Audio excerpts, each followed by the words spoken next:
তোমাদের গত দিনে আমি উইংস বইয়ের একটা প্যাসেজ আমি খাতা থেকে দেখিয়েছিলাম, যে প্যাসেজটা তুলে দেওয়া হবে, লিখে দেওয়া হবে প্রশ্নপত্রে, সেখান থেকে বিভিন্ন রকমের প্রশ্ন করা হবে, যার উত্তর তোমাদের দিতে হবে। খাতা থেকে দেখিয়েছিলাম আমি একটা পৌষ মেলার paragraph.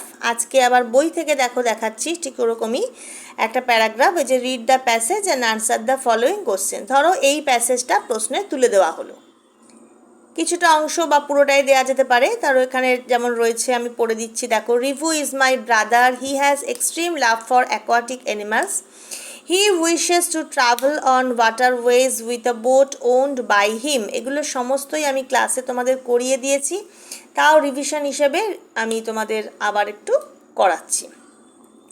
He wants to go beyond the boundary of vision. I would dip my hand into the water and touch those colorful creatures, he exclaims.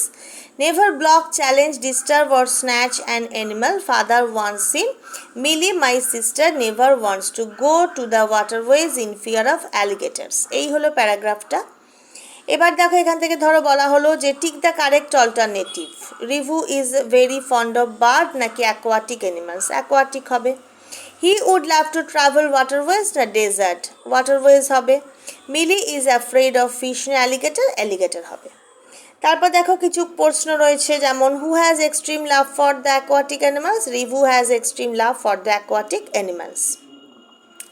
বইতে দেখো রয়েছে, এই যে শুরুতেই দেখো রয়েছে লাইনটা, হি has extreme love for aquatic animals. তাহলে হিটাকে ওখানে না রিভু। আচ্ছা, why does Rivu want to dip his hand into the water? Rivu wants to dip his hand into the water to touch the colourful creature. So জলের রঙিন বিভিন্ন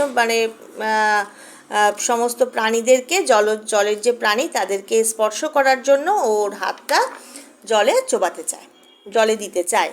অ্যাক্টিভিটি 3-তে দেখো রয়েছে supply word from the passage to fill the blanks. Father advise Rivu not to block, challenge, disturb and snatch an animal.